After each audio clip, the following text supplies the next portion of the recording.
നമസ്കാരം. പിണറായിയുടെ ദുർഭരണം അവസാനിക്കാൻ ഏതാണ്ട് 8-9 വർഷം പോരാടിയ ഒരു മാധ്യമ പ്രവർത്തകനാണ് ഞാൻ. ഈ ദുർഭരണം കേരളത്തെ ഇല്ലാതാക്കും, സ്വേച്ഛാധിപത്യവും അധികാര പ്രമത്തതയും കേരളത്തിൻ്റെ ജനാധിപത്യത്തെ ഇല്ലാതാക്കും എന്ന് ഉറച്ചു വിശ്വസിക്കുകയും പിണറായിയുടെ അഴിമതികൾക്കെതിരെ, സ്വജനപക്ഷപാതത്തിനെതിരെ, ജനാധിപത്യ വിരുദ്ധ നടപടികൾക്കെതിരെ അതിശക്തമായി ശബ്ദമുയർത്തുകയും ചെയ്തു നിരന്തരമായി. അതിന് കൊടുക്കേണ്ടി വന്ന വില ചില്ലറയല്ല. നിരന്തരമായ കള്ളക്കേസുകളും ജയിൽ സാധ്യതകളും ഒളിവ് ജീവിതവും ഒക്കെ നേരിടേണ്ടി വന്നു ഈ പ്രതിസന്ധി ഘട്ടത്തിൽ. അതിനെയൊക്കെ മറികടക്കുന്ന തരത്തിൽ തീവ്ര ഇസ്ലാമിക നിലപാടുള്ള ചാനലുകളുടെ സഹായത്തോടെ വലിയ തോതിൽ വ്യാജ പ്രചരണങ്ങളും വ്യക്തിഹത്യയും നേരിട്ടു. ഒടുവിൽ ഞാൻ പറഞ്ഞതൊക്കെ ശരിയായിരുന്നു എന്ന് ഈ ജനതയ്ക്ക് ബോധ്യപ്പെടുകയും വലിയൊരു കൂട്ടായ പരിശ്രമത്തിൻ്റെ ഭാഗമായി പിണറായിയെ അധികാരത്തിൽ നിന്നും ഓടിച്ചു വിടുകയും ചെയ്തു. അതും അതിദയനീയമായ പരാജയം സമ്മാനിച്ച് കഴിഞ്ഞ 1/4 നൂറ്റാണ്ടിലേറെ അധികാര കസേരയിൽ ഇരുന്ന് സുഖിച്ച പിണറായിക്ക് ചിന്തിക്കാൻ പോലും കഴിയുന്നതായിരുന്നില്ല ഈ പരാജയം. പിണറായി പോലീസ് എന്നെ പൂട്ടിക്കെട്ടി ജയിലിലടയ്ക്കാൻ ഒരുപാട് നീക്കങ്ങൾ നടന്നെങ്കിലും അതിനൊക്കെ അതിജീവിക്കാൻ എനിക്ക് കഴിഞ്ഞിരുന്നു. അക്കാലത്ത് ചിലർ പറയുമായിരുന്നു, ഷാജൻ, നീ അനുഭവിക്കാൻ പോകുന്നതേ ഉള്ളൂ UDF വരുമ്പോൾ. പിണറായിയുടെ പോലീസിനെ വെട്ടിക്കാൻ നിങ്ങൾക്ക് കഴിഞ്ഞു, എന്നാൽ കോൺഗ്രസിൻ്റെ പോലീസിനെ വെട്ടിക്കാൻ കഴിയില്ല, നിങ്ങളെ പിടിച്ച് ജയിലിലിടും കട്ടായം എന്ന് പറഞ്ഞ് ആഘോഷിക്കുന്ന പലരുമുണ്ട്. ഏറെ വൈകാതെ നിങ്ങൾ UDF ഭരണത്തെ തള്ളിപ്പറയും എന്ന് പലരും എന്നോട് പറഞ്ഞിരുന്നു. അതിനൊന്നും ഞാൻ മറുപടി പറയാതിരുന്നത് ആ സാധ്യതകൾ തള്ളിക്കളയാൻ എനിക്കും പറ്റാത്തത് കൊണ്ടാണ്. CPM-നെ എതിർത്തത് ആ പാർട്ടിയോടുള്ള എതിർപ്പ് കൊണ്ടല്ല, പിണറായിയുടെ ദുർഭരണത്തോടുള്ള എതിർപ്പ് കൊണ്ടാണ്. പുതുതായി വരുന്ന സർക്കാർ ദുർഭരണം നടത്തിയാൽ അവരെയും എതിർക്കും എന്ന് തീർച്ചയാണ്. എന്നാൽ പിണറായിയുടെ കാലത്തേക്കാൾ കൂടുതൽ ശക്തമായ തീവ്ര ഇസ്ലാമിക ഇടപെടൽ UDF കാലത്തുണ്ടാകും എന്ന് എനിക്കും മുൻകൂട്ടി അറിയാമായിരുന്നു. SDPIയും മീഡിയ വൺ നേതൃത്വം കൊടുക്കുന്ന ജമാഅത്ത് ഇസ്ലാമിയും ഒക്കെ എന്നെ ജയിലിൽ അടച്ചു മാത്രമേ തൃപ്തിയടയൂ. അവരൊക്കെ കാത്തിരിക്കുകയാണ് മറുനാടിൻ്റെ അന്ത്യത്തിന് വേണ്ടി. ആ ഒരു കാലഘട്ടത്തിൽ പിണറായിയോടും ഇടതുപക്ഷത്തോടും ഞാൻ മാപ്പ് പറയും എന്നാണ് പലരും പറഞ്ഞിരുന്നത്. അതുകൊണ്ട് UDF മുഖ്യമന്ത്രിയെ നിശ്ചയിച്ച് സത്യപ്രതിജ്ഞ ചെയ്യുന്നതിന് മുൻപ് തന്നെ സമൂഹത്തോട് മാപ്പ് പറയേണ്ടിയിരിക്കുന്നു. മാപ്പ് പറയാതിരിക്കാൻ നിവൃത്തിയില്ല. കാരണം ഈ കഴിഞ്ഞ 4-5 ദിവസം നമ്മൾ കണ്ടത് എന്താണ്? പിണറായിയുടെ ദുർഭരണം അവസാനിച്ച് പുതിയ സ്വാതന്ത്ര്യത്തിൻ്റെയും വികസനത്തിൻ്റെയും വെളിച്ചമുണ്ടാകും എന്ന് കരുതി ഏതെങ്കിലും ഒരു വിഭാഗത്തിൽപ്പെട്ടവരല്ല ഈ സർക്കാരിനെ പുറത്താക്കിയത്.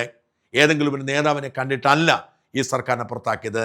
പിണറായി എന്ന വൃത്തികെട്ട ഭരണാധികാരിയെ എങ്ങനെയെങ്കിലും പുറത്താക്കണമെന്ന് ജനങ്ങൾ ഒരുമിച്ച് ചിന്തിച്ചതുകൊണ്ടാണ്. അത് ന്യൂനപക്ഷ ധ്രുവീകരണം മാത്രമായിരുന്നില്ല.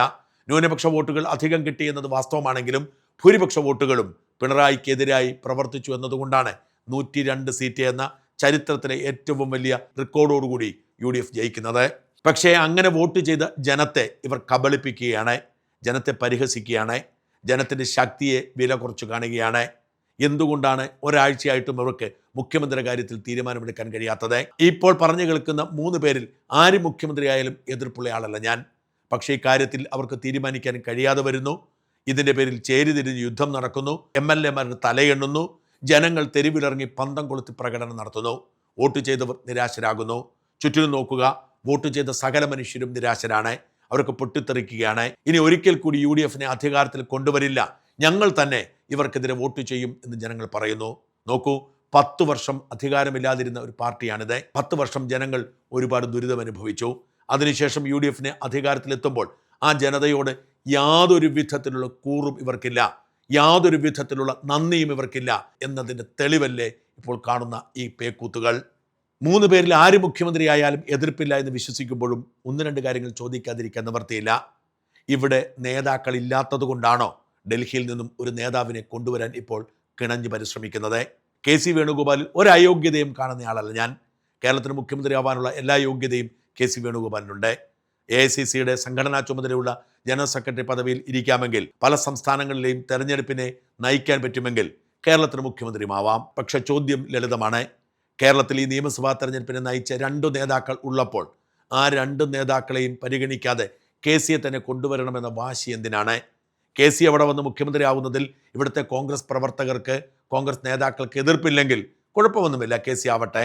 എന്നാൽ ഈ തെരഞ്ഞെടുപ്പിനെ നയിച്ച 2 പേർ മുഖ്യമന്ത്രിയാവാൻ യോഗ്യരായി ഉള്ളപ്പോൾ ആ 2 പേരിൽ ഒരാളെ തിരഞ്ഞെടുക്കാതെ എന്തിനു വേണ്ടിയാണ് KCയെ കൊണ്ടുവരുന്നത്? KCയോട് എതിർപ്പില്ലെങ്കിൽ പോലും ഈ ചോദ്യം ചോദിക്കാതിരിക്കാൻ നിവർത്തിയില്ല. VD സതീശനും രമേശ് ചെന്നിത്തലയ്ക്കും എന്ത് അയോഗ്യതയാണുള്ളത്? അവർ മുഖ്യമന്ത്രിയായാൽ എന്ത് കുഴപ്പമാണുള്ളത്? അവർക്ക് പകരം ഡൽഹിയിൽ നിന്നും കേസ് തന്നെ വരണം എന്ന് വാശി കാണിക്കുന്നത് എന്തിനാണ്? അപ്പോൾ പറയും കെ സിക്കാണ് MLA-മാരുടെ പിന്തുണ എന്ന്. അതൊരു സാങ്കേതികമായ ന്യായം മാത്രമല്ലേ? കെ സിക്ക് എങ്ങനെയാണ് MLA-മാരുടെ പിന്തുണ ഉണ്ടായത്? KC വേണുഗോപാൽ ഹൈക്കമാൻഡ് ആയതുകൊണ്ട് തന്നെ തനിക്ക് അനുകൂലമായി വരാൻ ഇടയുള്ളവർക്ക് സീറ്റ് കൊടുത്തു. സ്വാഭാവികമായി സീറ്റ് കിട്ടേണ്ടവരോടും KCയുടെ സംഘം പറഞ്ഞു, എന്നോടൊപ്പം എന്നതുകൊണ്ടാണ് ഞാൻ സീറ്റ് നൽകിയതെന്ന്. മാത്രമല്ല ഇവർക്കൊക്കെ തെരഞ്ഞെടുപ്പ് പ്രചരണത്തിന് ആവശ്യമായ ഫണ്ട് നൽകി. ഏതാണ്ട് 2 കോടിയോളം രൂപ വീതം ഓരോ സ്ഥാനാർത്ഥിക്കും KC അറേഞ്ച് ചെയ്തു കൊടുത്തു എന്നാണ് റിപ്പോർട്ടുകൾ. ഇത്തരമൊരു സാഹചര്യത്തിൽ അവർ കൂറു കാണിക്കുന്നു, നന്ദി കാണിക്കുന്നു. പക്ഷേ അത് ജനാധിപത്യപരമാണോ? ഇവിടെ രമേശ് ചെന്നിത്തലയും VD സതീശനുമുണ്ട്. 2 പേരിൽ ആരെങ്കിലുമോ 2 പേരും മാറിയോ മുഖ്യമന്ത്രിയാവുന്നതിൽ തെറ്റൊന്നുമില്ല.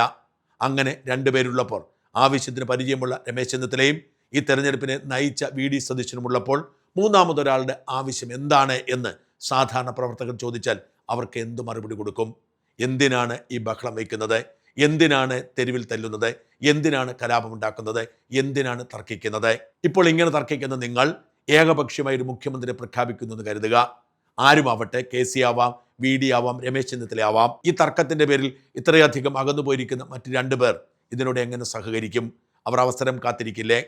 2011 അധികാരത്തിലെത്തിയ ഉമ്മൻചാണ്ടിക്ക് നന്നായി ഭരിക്കാൻ കഴിയാതെ പോയതിൻ്റെ പ്രധാന കാരണവും ഇതുതന്നെയായിരുന്നു.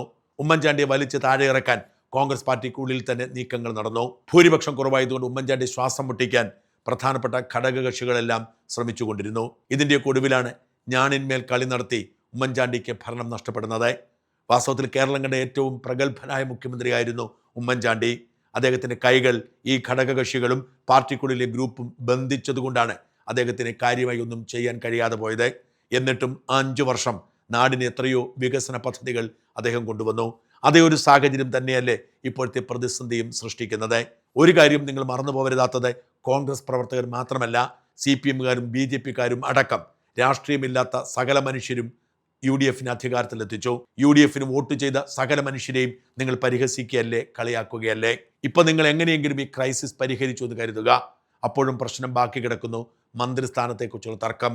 ആകപ്പാടെ 21 മന്ത്രിമാരെ മാത്രമേ നിയമിക്കാൻ കഴിയൂ. അതിൽ 9 പേർ നിർബന്ധമായും ഘടകകക്ഷികൾ കൊടുക്കണം. അതുപോലും ഒരു അഡ്ജസ്റ്റ്മെന്റിലെ പറ്റൂ. ലീഗ് എന്തായാലും 5 മന്ത്രിമാരിൽ കുറഞ്ഞ ഒരു വിട്ടുവീഴ്ചയ്ക്കും തയ്യാറാവില്ല. 2011 ഇതിനേക്കാൾ സീറ്റ് കുറവായിരുന്നപ്പോൾ പോലും ലീഗ് 5 സീറ്റ് ഉറപ്പിച്ചിരുന്നു. ആ ലീഗ് ഇക്കുറിയും 5 സീറ്റ് വേണമെന്ന് വാശി പിടിച്ചാൽ കൊടുക്കാതിരിക്കാൻ കഴിയില്ല. കോൺഗ്രസ് നേതൃത്വത്തോടെ എനിക്കൊരു അപേക്ഷ കൂടിയുണ്ട്. നിങ്ങൾ 5 സീറ്റ് കൊടുക്കുന്നില്ല എന്നാണ് തീരുമാനമെങ്കിൽ ഇടയ്ക്ക് വെച്ച് തർക്കം ഉണ്ടാവരുത്. 5 സീറ്റ് കൊടുക്കാനാണെങ്കിൽ ഇപ്പോൾ തന്നെ കൊടുക്കണം. കഴിഞ്ഞ തവണത്തെ 5ാം മന്ത്രി വിവാദത്തിന്റെ പശ്ചാത്തലത്തിൽ പറയുന്നതാണ്. ലീഗിന് 5 മന്ത്രിമാർ കൊടുക്കാതിരിക്കാൻ സാധ്യമല്ല. അത്ര നിർണായകമായ റോളാണ് ലീഗ് തെരഞ്ഞെടുപ്പ് വിജയത്തിന് വഹിച്ചത്. ലീഗിന് 5 മന്ത്രിസ്ഥാനം കൊടുക്കുമ്പോൾ 7 MLA-മാരുള്ള കേരള കോൺഗ്രസ് ജോസഫിനെ 2 മന്ത്രിസ്ഥാനം കൊടുക്കാതിരിക്കാൻ പറ്റുമോ? ഒറ്റ മന്ത്രിയാണെങ്കിൽ മോൻസ് ജോസഫ് ആണെന്ന് നേരത്തെ തന്നെ പ്രഖ്യാപിച്ചിട്ടുണ്ട്. PJ ജോസഫിന്റെ മകൻ അപ്പു ജോസഫ് മന്ത്രിയാവണം എന്ന് ആ പാർട്ടി ആഗ്രഹിച്ചാൽ തെറ്റു പറയാൻ കഴിയുമോ? അതുകൊണ്ട് തന്നെ ജോസഫ് ഗ്രൂപ്പിന് 2 മന്ത്രിസ്ഥാനം കൊടുക്കേണ്ടി വരും. അങ്ങനെ 5ഉം 2ഉം 7 മന്ത്രിസ്ഥാനം പോയിരിക്കുന്നു. പിന്നെ അവശേഷിക്കുന്ന 2 മന്ത്രിസ്ഥാനമാണ്. ആ 2 മന്ത്രിസ്ഥാനത്തിന് വേണ്ടി 5 പേരുണ്ട്. തീർച്ചയായും RSPയുടെ ഷിബു ബേബി ജോണിനെ മന്ത്രിയാക്കാതിരിക്കാൻ കഴിയില്ല. കാരണം അവർക്ക് 3 സീറ്റുണ്ട്. പിന്നെ അവശേഷിക്കുന്ന 1 മന്ത്രിസ്ഥാനമാണ്. ഈ 1 മന്ത്രിസ്ഥാനത്തിന് വേണ്ടി യോഗ്യതയുള്ള 4 പേരുണ്ട്. ഷിബു ബേബി ജോൺ എന്തായാലും മന്ത്രിയായി. RSPയുടെ 3 MLA-മാരുള്ളതുകൊണ്ട് അങ്ങനെ 5, 2, 7, 8 പേരായി. ഒരാൾ കൂടി മാത്രമേ ആക്കാൻ പറ്റൂ. കാരണം മുഖ്യമന്ത്രി അടക്കം 11 സീറ്റെങ്കിലും കോൺഗ്രസിന് അവകാശപ്പെട്ടതാണ്. ഈ ഒരാളെ ആരെ തിരഞ്ഞെടുക്കും? കേരള കോൺഗ്രസ് ജേക്കബ് ഗ്രൂപ്പ് പ്രതിനിധി അനൂപ് ജേക്കബിനെ ഒഴിവാക്കാൻ പറ്റുമോ? അരനൂറ്റാണ്ട് UDF-നൊപ്പം നിൽക്കുന്ന ആദ്യം ജയിച്ചു വരുന്ന CP ജോണിനെ ഒഴിവാക്കാൻ പറ്റുമോ? മാണി സി കാപ്പനെ ഒഴിവാക്കാൻ പറ്റുമോ? KK രമയെ ഒഴിവാക്കാൻ പറ്റുമോ? വേണമെങ്കിൽ വീതിച്ചു കൊടുക്കാമെന്ന് വെക്കാം CP ജോണിനും അനൂപ് ജേക്കബിനും. അവർ 2 പേരും നിർണായകമായ ഘടകകക്ഷികളാണ്. അപ്പോഴും ബാക്കിയാവുന്നു മാണി സി കാപ്പനും KK രമയ്ക്കും മന്ത്രിസ്ഥാനം കൊടുക്കാതിരിക്കാൻ പറ്റുമോ? ഇത്രയും വലിയൊരു പ്രതിസന്ധിയിലൂടെയാണ് കോൺഗ്രസ് പാർട്ടി കടന്നു പോകുന്നത്. ഓർക്കണം, 11 മന്ത്രിമാരെ നിർത്തുന്ന സാഹചര്യത്തിലാണ് മുഖ്യമന്ത്രി അടക്കം. അവിടെയും പ്രശ്നമുണ്ട്. KC വേണുഗോപാലാണ് മുഖ്യമന്ത്രി വരുന്നെങ്കിൽ രമേശ് ചെന്നിത്തലയും VD സതീശനുമുണ്ട്. Thiruvanchoor രാധാകൃഷ്ണനും K മുരളീധരനും AP അനിൽകുമാറുമുണ്ട്. പ്രമുഖന്മാരിൽ ഭൂരിഭാഗവും നായർ സമുദായത്തിൽപ്പെട്ടവരാണ്. മറ്റു സമുദായങ്ങൾക്ക് പ്രാതിനിധ്യം കൊടുക്കണ്ടേ? ജില്ലകൾക്ക് പ്രാതിനിധ്യം കൊടുക്കണ്ടേ? മറ്റ് മതങ്ങൾക്ക് പ്രാതിനിധ്യം കൊടുക്കണ്ടേ? ആകപ്പാടെ ഇവർക്ക് അവശേഷിക്കുന്നത് 11 മന്ത്രിമാരാണെന്ന് ഓർക്കണം. അതുകൊണ്ടാണ് പറഞ്ഞത്, നമ്മളിപ്പോൾ കാണുന്ന മുഖ്യമന്ത്രി തർക്കത്തേക്കാൾ നാണം കെട്ട തർക്കമുണ്ടാവാൻ പോകുന്നത് മന്ത്രിമാരെ നിയോഗിക്കുമ്പോഴാണ്. സകല നേതാക്കളും സകല പാർട്ടിക്കാരും രംഗത്തിറങ്ങും. ഈ നാണക്കേടും നമ്മൾ സഹിക്കേണ്ടി വരും. നോക്കൂ, ഇന്നലെ ഒരു കാര്യവുമില്ലാതെ മാത്യു കൊഴുനാടൻ തൻ്റെ സൽപ്പേര് നഷ്ടപ്പെടുത്തിയത്. ഇന്നേ വരെ ഒരു മോശം പേരും മാത്യു കൊഴുനാടൻ ഉണ്ടാക്കിയിട്ടില്ല. പക്ഷേ ഈ വിവാദത്തിൽ തല വെച്ചു കൊടുത്ത് മാത്യു കൊഴുനാടനെതിരെ സംസ്ഥാന വ്യാപകമായി ലീഗ് പ്രതിഷേധം നടത്തി. ഇന്നലെ മലപ്പുറത്ത് എൻ്റെ ഒരു സുഹൃത്ത് വിളിച്ചു പറഞ്ഞു, ആയിരക്കണക്കിന് ആളുകൾ പങ്കെടുത്ത നിരവധി പ്രതിഷേധ റാലികൾ, അവരൊക്കെ മാത്യു കൊഴുനാടനെ വെല്ലുവിളിച്ചുകൊണ്ട് പ്രതിഷേധ പ്രകടനം നടത്തുന്നത്. എന്തിനാണ് ഇത്തരം നാണക്കേടുകൾ വിളിച്ചു വാങ്ങുന്നത്? ഇതിവിടെയും അവസാനിക്കുമോ? മന്ത്രിസ്ഥാനം വീതം വെക്കുമ്പോൾ തികയാതെ വരുന്നവർ ബഹളം വയ്ക്കില്ലേ? എന്തൊരു നാണക്കേടാണ് നിങ്ങൾ ഒപ്പിച്ചെടുക്കുന്നത്.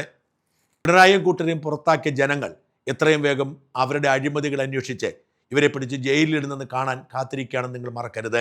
ആ പ്രതീക്ഷയാണ് നിങ്ങൾ തല്ലിക്കെടുത്തുന്നത്. പിണറായി അടിച്ചു മാറ്റി അയ്യപ്പൻ്റെ സ്വർണം തിരിച്ചു പിടിക്കുന്ന ദിനങ്ങളാണ് ഇവിടുത്തെ ജനങ്ങൾ കാത്തിരിക്കുന്നത്. അതിനെക്കുറിച്ചൊന്നും ആലോചിക്കാതെ നിങ്ങൾ പരസ്പരം അടിച്ചു പിരിയുമ്പോൾ, തമ്മിൽ തല്ലുമ്പോൾ, വലിച്ചു കീറുമ്പോൾ തോറ്റുപോകുന്നത് ഞങ്ങളാണ്. നിങ്ങളെ വിജയിപ്പിച്ച ഞങ്ങൾ, നിങ്ങൾക്ക് വേണ്ടി അലറി വിളിച്ച ഞങ്ങൾ, ഇത്തരം വൃത്തികെട്ടവന്മാർക്ക് വേണ്ടി ആയിരുന്നല്ലോ ജീവിതത്തിലെ 9 വർഷം നഷ്ടപ്പെടുത്തിയത് എന്നോർക്കുമ്പോൾ വേദന കൊണ്ട് തല താഴുകയാണ്. ഈ നാട്ടിൽ ലക്ഷക്കണക്കിന് മനുഷ്യർക്കിടയിൽ ഇവർക്ക് വേണ്ടി വാദിക്കേണ്ടി വന്നതിൽ ഖേദിക്കുകയാണ്.